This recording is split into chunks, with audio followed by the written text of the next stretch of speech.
안녕하십니까. 11월 14일 월요일 다물 이병도입니다. 시장은 지난 6월 이후 S&P 500은 5.9% 상승하여 지난주를 마감했으며 투자자들은 예상보다 낮은 인플레이션 수치를 환호하며 연준이 곧 공격적인 긴축 정책을 늦출 것이라고 예상했습니다. 기술주 중심의 나스닥 종합지수는 지난주 8.1% 상승해 3월 이후 최고치를 기록했습니다. 블루칩 다우지수는 4.2% 상승했습니다. 월요일 오늘 장의 시작은 하락으로 시작했습니다만 장 중반에 접어들면서 보합세를 유지하다가 지금은 강보합세로 지금 장이 흘러가고 있습니다. 네이션와이드의 투자조사 책임자인 마크 해켓트는 투자자들이 자산군 전반에 걸쳐 점점 더 위험을 감수하면서 시장에 눈에 띄는 변화가 생겼습니다. 투자 심리, 모멘텀, 폭 및 위험 요소가 모두 눈에 띄는 개선을 보여주는 기술지표가 극적으로 개선되었습니다. 그러나 연준은 조만간 긴축 경로에서 벗어날 수 있다는 신호를 거의 보내지 않았습니다. 크리스토퍼 월러 연준 총재는 일요일 우리는 더 느린 속도로 갈 것을 생각할 수 있는 시점에 와 있다고 말했습니다. 그러나 우리는 연어하지 않습니다. 소프트하지 않습니다. 속도에 대한 관심을 멈추고 끝점이 어디로 가는지 관심을 갖기 시작합니다. 인플레이션이 낮아질 때까지 그 종점은 여전히 밖으로 나가는 길입니다. 끊임없이 인플레이션 제압을 위해 종점을 향해 가고 싶다는 이야기를 하고 있습니다. 오늘의 핵심 이슈, 첫째 이슈는 가을 햇살에 대한 이야기입니다. A little fall sunshine. 두 번째 이슈는 민주당의 상원을 장악하다. 세 번째 이슈는 오늘의 핫 이슈가 될 수 있는 FTX 붕괴, The FTX collapse. 네 번째 이슈는 이번 주 대형 소매업체의 보고서, Big Retailers Report this week. 다섯 번째 이슈는 바이든과 시진핑의 만남, 바이든 meets with Xi. 그리고 마지막으로 엔터테인먼트, 디즈니랜드에 관련된 이야기를 해보겠습니다. 첫 번째 이슈인 가을 햇살. 제목만 봐서는 소설을 쓰는 것 같습니다. 소설이 아닙니다. 현실을 이야기하는 겁니다. 미국 연방준비제도 연준의 금리 인상 기대감을 촉발한 예상보다 낮은 인플레이션 수치 덕분에 주식은 강한 한 주를 보내고 있습니다. S&P 500은 6월 이후 최고의 한 주를 보냈고 나스닥은 3월 이후 최고의 프레임을 보였습니다. 민주당이 상원을 장악하고 있다 하더라도 GOP가 하원에서 승리하고 워싱턴에서 교착 상태를 초래할 가능성이 여전히 높기 때문에 새로운 규정과 세금 인상이 제한될 수 있습니다. 쉽게 얘기하면 집권 여당인 민주당의 독주를 공화당이 하원을 장악하게 되어 교착 상태로 맞으면서 협상의 여지를 만들 수 있다는 이야기입니다. 물론 상원은 집권당 민주당이 계속 장악하게 되었기 때문에 실제의 힘은 상원에서 쥐고 있죠. 그러나 연준의 관리들은 중앙은행이 인플레이션을 진정시키는 데 시간이 걸릴 수 있다고 경고하고 있습니다. 속도에 대한 관심을 멈추고 끝점이 어디로 가는지 주목하십시오. 크리스토퍼 월러 연준 총재는 인플레이션이 낮아질 때까지 그 종점은 아직 멀었다고 말하고 있습니다. 두 번째 핵심 이슈는 주시장에 영향을 미치는 두 번째 핵심 이슈는 민주당의 상원을 장악하다. Dems hold the Senate. 미 상원은 민주당 손에 남아 애리조나와 네바다의 현직 후보인 마크 켈리와 캐서린 콜테즈 마스토가 주말 동안 경주에서 우승할 거로 예상되었습니다. 그 승리로 민주당은 다시 한번 상원에서 50표를 얻게 되었고 카말라 해리스 부통령이 승부를 가리기에 충분했습니다.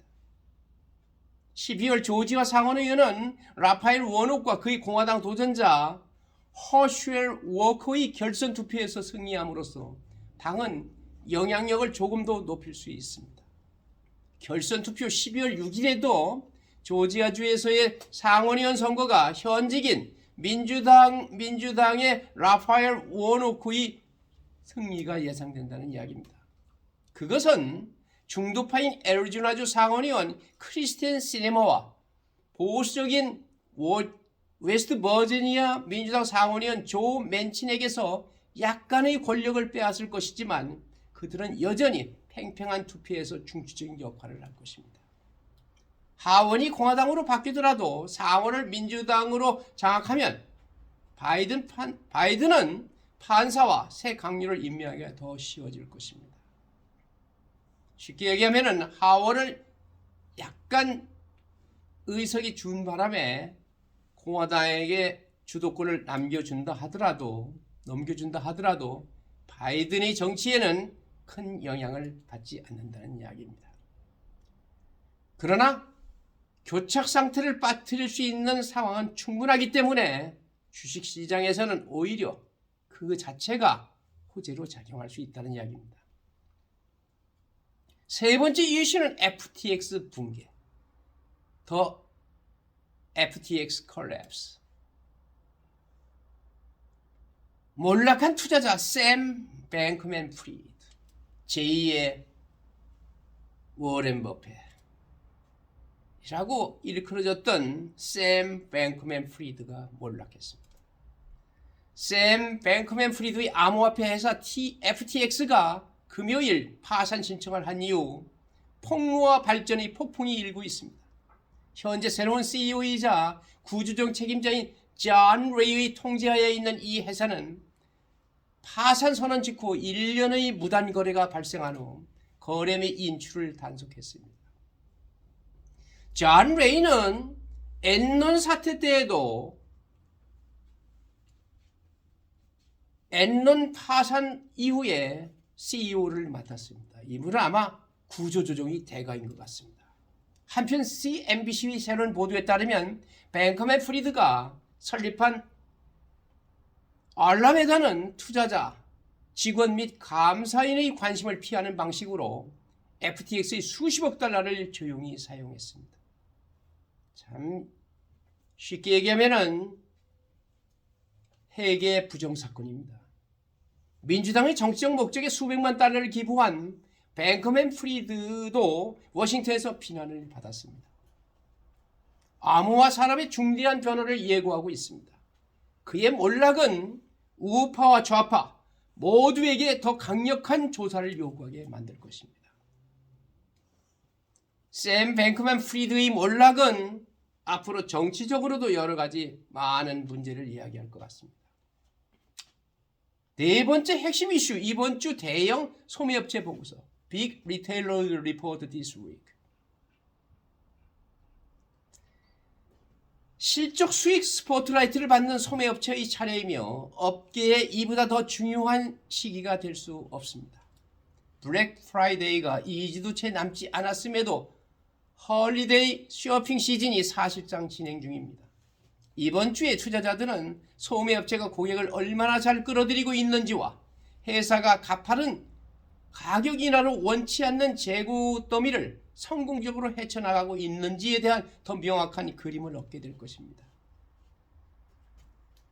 CNBC의 멜리사 랩코가 쓰고 있는 이번 주 소매업체의 수익 보고서 일정은 다음과 같습니다. 화요일 홈디포와 월마트, 수요일 로우스 및 목요일 메이시스 그리고 콜스, 갭 이렇게 실적 보고가 있습니다. 다섯 번째 핵심 이슈는 바이든과 시진핑의 만남입니다. 바이든 meets with Xi. 조 바이든 대통령은 월요일 시진핑 국가주석과 2021년 1월 백악관에 입성한 이후 처음으로 대면했습니다. 두 대통령은 여러 차례 화상회의와 통해 대화를 나눴습니다. G20 정상회의를 앞두고 이 회담은 특히 대만에 대한 우려와 러시아의 우크라이나 침공 등 긴장된 시기에 이루어지고 있습니다.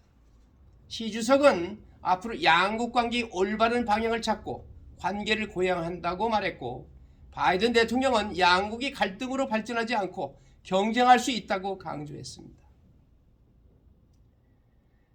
마지막으로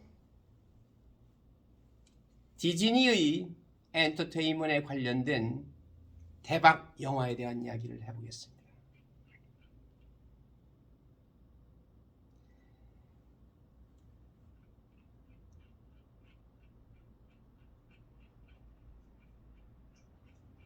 디즈니는 이번 주말에 영화 블랙 팬더스 워크나 포에버를 오픈합니다. 이 영화가 과연 얼마만큼의 대박을 터뜨릴지에 따라서 디즈니의 주가 흐름은 큰 영향을 받을 것입니다. 그리고 디즈니는 자체적으로 전체의 지출을 줄이기 위해 경비 절감을 위해 노력할 것이라고 이야기합니다. 이런 목표로 하는 고용 동결, 출장 제한 및 궁극적인 직원 삭감을 의미한다고 제펙 CEO는 메모에 썼습니다. 디즈니랜드의 운명이 블랙 팬더 와칸다 포에버에 달려 있습니다.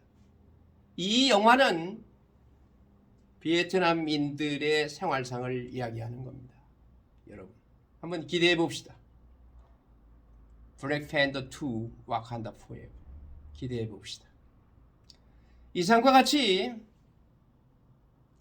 오늘 5가지 핵심 이슈를 말씀드리면서 시장이 크게 변해 있다라고 하는 인식을 여러분들이 가져주시고, 그러나 이 시장은 아직도 약세장임을 잊지 마십시오. 약세장의 특징은 고점은 낮고 저점은 높아지는 겁니다. 그게 약세장의 랠리입니다. 고점은 낮아지고 저점은 높아지는, 그것이 바로 약세장의 특징입니다. 여러분 한번 기대해 봅시다. 오늘도 공부하는 투자자 여러분이 행복한 하루를 가지시기를 기원합니다. 대단히 감사합니다.